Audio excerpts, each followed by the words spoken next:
गो।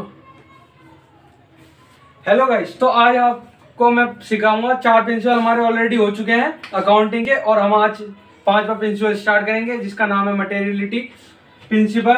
अब ये क्या होता है? मटेरियलिटी मतलब इम्पोर्टेंस, इसका मीन्स है इम्पोर्टेंस। अब इम्पोर्टेंस क्या मतलब, अब कोई मान लो, सपोज कर लो एक व्यक्ति है, ठीक है, एक व्यक्ति है और एक भाई एक करोड़पति व्यक्ति है, एक अमीर है और एक गरीब है, ठीक है। अब भाई अमीर और ये एक अमीर है, एक गरीब है। अब इसके लिए मान लो 1000 रुपये बहुत इंपॉर्टेंट है। अगर इसके 1000 रुपये खो गए, गिर गए कहीं, और इसके कहीं गिर गए, भाई ये बहुत पैसे वाला है, तो इसके लिए इन 1000 रुपये की वैल्यू अलग होगी। मटेरियल मीन्स इंपॉर्टेंस, मतलब इसका मतलब इंपॉर्टेंस किसके लिए ज्यादा होगी? अब अमीर के लिए कम होगी ना, अमीर को कोई वैल्यू नहीं है कि 1000 रुपये गिर गया तो कोई दिक्कत नहीं, ठीक है। पर गरीब, अगर किसी गरीब के 1000 रुपये गिर गए सपोज करो, ठीक है, तो उसको बहुत दुख होगा। तो वो इसी चीज को बताता है मटेरियलिटी प्रिंसिपल। तो ऐसी बिजनेस में होता है हमारे, कि बिजनेस में ना हमारे जो ट्रांजैक्शन होती है, जैसे हम कोई वस्तु मंगा रहे हैं, जैसे हमने पेन मंगाया, कॉपी मंगाई, किताबें मंगाई, तो बहुत से बंदे उसको रिकॉर्ड करते हैं और बहुत से नहीं करते हैं। पर ये भी एक हमारी अकाउंटिंग जब हम कर रहे हैं तो हमारे बिजनेस के लिए बहुत इंपॉर्टेंट होता है। तो इसका एक एग्जांपल ये समझ लो कि हमने पेन परचेज किए और उनको अपनी बुक्स में रिकॉर्ड कर लिया, और उनको अपनी बुक में रिकॉर्ड कर लिया। तो यही होता है मटेरियलिटी प्रिंसिपल। तो इसको मैं आपको थ्योरी में निशान लगवा दूंगा आपको आगे जाके। प्रिंसिपल है प्रूडेंस या कंजर्वेटिज्म प्रिंसिपल। अब ये क्या होता है? अब सपोज कर लो एक व्यक्ति है रंगा, ठीक है, और उसका एक टीचर है, अब भाई उसके टीचर ने पूछा कि इस साल तुम अपने अंदाजे से कितने नंबर ले आओगे। तो उसने अपने दिमाग में सोचा कि मैं इस साल अपने 90% ला सकता हूँ। पर उसने अपने टीचर को क्या करा कि अपने कुछ प्रोविजन करके रख लिया कि अपने आप कि मैं कुछ कम बता देता हूँ। जैसे इन्होंने बोल दिया अपने टीचर से मैं 80% ले आऊंगा, इस साल अपने 80% नंबर ले आऊंगा। तो इसी चीज को प्रोविजन फॉर मतलब प्रोडेंस कहते हैं इसी चीज को। तो अब ये क्या है कि डू नॉट एंटिसिपेट प्रॉफिट, मतलब जो भी हमें फ्यूचर में जो भी हमारे को प्रॉफिट्स होंगे ना, हम उन्हें रिकॉर्ड नहीं करेंगे। फ्यूचर्स के प्रॉफिट को अभी से हम रिकॉर्ड करके नहीं रखेंगे, but provide for all possible losses, मतलब जो फ्यूचर में हमें लॉसेस होने वाले हैं, जो भी नुकसान होने वाले हैं, उनको हम अभी से बुक में रिकॉर्ड करके रख लेंगे, ठीक है। तो अभी से हम उनको किस में करके रख लेंगे? बुक में रिकॉर्ड करके रख लेंगे। तो इसी को कहते हैं हम प्रोविजन फॉर डाउटफुल डेब्ट्स। मतलब हमने वो सोच लो कि हमारा एक बंदा था, हमने उसको धार माल बेचा था, तो हमने सोचा कि भाई ये पैसे लेके भाग सकता है हमारे, तो इस पे 1000 रुपये थे हमारे, पर 1000 में से हमने 200 रुपये का प्रोविजन बना लिया कि इतने रुपए हमारे नुकसान कर देगा। तो इन्हीं चीज को अभी से ना हम अपनी बुक में रिकॉर्ड करके रख लेते हैं। तो ये उम्मीद करता हूँ आपको ये प्रिंसिपल समझ में आ गया होगा। तो हम नेक्स्ट प्रिंसिपल की ओर बढ़ते हैं, 7 के ऊपर। तो हमारा कॉस्ट कॉन्सेप्ट, अभी 7 प्रिंसिपल है हमारा कॉस्ट कॉन्सेप्ट। अब ये क्या बताता है, कॉस्ट कॉन्सेप्ट क्या होता है, ठीक है।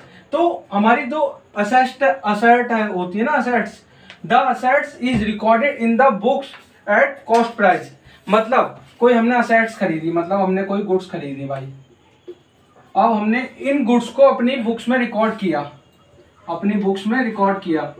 तो हमने जो बुक्स में रिकॉर्ड किया है ना उन वस्तुओं को, तो हम उनको किस प्राइस पे रिकॉर्ड करेंगे? कॉस्ट प्राइस पे, मतलब जितने पे हमने खरीदी थी उसी प्राइस पे हमें रिकॉर्ड करेंगे। हम ये नहीं देखेंगे कि कितना हमें प्रॉफिट होगा या वो, हम बस इसको अपनी कॉस्ट प्राइस पे, जितने पे हमने वो वस्तु खरीदी थी। अब इस कॉस्ट प्राइस को देखो, अब जैसे मार्केट में गए, अब मार्केट में हमारे को आ रही है वस्तु 100 रुपए की, तो हमने 100 रुपए की खरीदी है ना, तो हम 100 रुपए में ही नोट करेंगे। हमें अपने से हम उसको मार्केट में अगर उस चीज की बाद में प्राइस बढ़ गई या घट गई, उससे हमें कोई मतलब नहीं है। हमें अपने क्या करना है, हमें कॉस्ट प्राइस पे ही रिकॉर्ड करना है अपनी बुक्स में। तो यही कॉस्ट कॉन्सेप्ट हमारा प्रिंसिपल कहता है। और अब हम नेक्स्ट कॉन्सेप्ट प्रिंसिपल के ऊपर आते हैं। हमारा आठवां प्रिंसिपल है मैचिंग प्रिंसिपल। अब ये हमारा मैचिंग प्रिंसिपल क्या होता है, हमने भाई एक साल चल रहा, ठीक है, उसके अंदर हमने जो भी रिवेन्यू उत्पन्न किया है ना, जितना भी फायदा कमाया है, तो उसके साथ साथ जो भी हमने खर्चे किए हैं, एक्सपेंसेस किए हैं, उसके साथ साथ हमें उनको भी रिकॉर्ड करना है अपनी बुक्स में। तो यही हमारा मैचिंग प्रिंसिपल है। इसका बेस्ट एग्जांपल मान लो डेप्रिसिएशन। क्या डेप्रिसिएशन, मैं आपको डेप्रिसिएशन बता ही चुका हूं कि fall in value of assets. अभी डेप्रिसिएशन में आपको बता ही चुका हूं कि वो वस्तुओं की कीमत में गिरावट आना। अब रिवेन्यू हमारा, हमने भाई देखो, हमने ना मशीनों के द्वारा हमने मशीन से हमने रिवेन्यू उत्पन्न किया, ठीक है। अब मशीन में भी तो कुछ खराबी आई होंगी, मशीन में भी कुछ खराबी आ गई, गिरावट आ गई, तो उसकी वैल्यू में भी तो गिरावट आएगी। तो हम उसके साथ साथ ना हमारे एक्सपेंसेस को भी रिकॉर्ड करेंगे रिवेन्यू के साथ साथ। तो ये हमारा प्रिंसिपल बताता है, cost incurred during particular period, ठीक है, period should be matched against the revenue of that period, ठीक है। तो यही है हमारा। अब नौवां प्रिंसिपल स्टार्ट करते हैं। हमारा क्या है, तो हमारा नौवां प्रिंसिपल है ड्यूल एस्पेक्ट प्रिंसिपल। अब भाई ड्यूल एस्पेक्ट प्रिंसिपल क्या होता है, देखो इसका मतलब है कि हर ट्रांजैक्शन के ना, एवरी ट्रांजैक्शन के दो इफेक्ट होते हैं। जैसे कोई भी चीज करो, आप किसी दुकान पे जाओगे, अब भाई आपको दूध की थैली लेनी है, तो आप उसको पहले पैसे दोगे, उसके बाद ही तो आपको दूध देगा वो, ठीक है। तो इसी तरीके से आप जो भी अकाउंटिंग की इक्वेशन करोगे, तो उसके दो होंगे, तो एक तो डेबिट साइड आएगी, एक क्रेडिट साइड आएगी। तो ये हमारा यही चीज बताता है, ये वाला हमारा प्रिंसिपल है। तो इसी तरीके से हम असेट्स बराबर कैपिटल प्लस लायबिलिटी, तो ये हमारा इक्वेशन है। ये आगे जाके हमारे को अकाउंटिंग इक्वेशन जब चैप्टर स्टार्ट करेंगे तब फायदेमंद है। तो अब हम नेक्स्ट प्रिंसिपल पे तो गाइस हमारा 10वां प्रिंसिपल है हमारा रिवेन्यू रिकॉग्नाइज्ड प्रिंसिपल। अब ये क्या है, हमने जो एक्रूअल एजम्पशन पढ़ी थी ना, तो उसमें हमने क्या बताया था कि जो प्रॉफिट हमने जिस समय हमने जो प्रॉफिट कमाया उस समय ही रिकॉर्ड कर लेंगे, चाहे उसका पैसा आया हो या ना आया हो। तो यही चीज है इस प्रिंसिपल में भी, कि हमने जो रिवेन्यू है, हमारा जो फायदा है, उसको तभी रिकॉर्ड करेंगे जिस समय वो हुआ है, जिस पीरियड में वो हुआ है।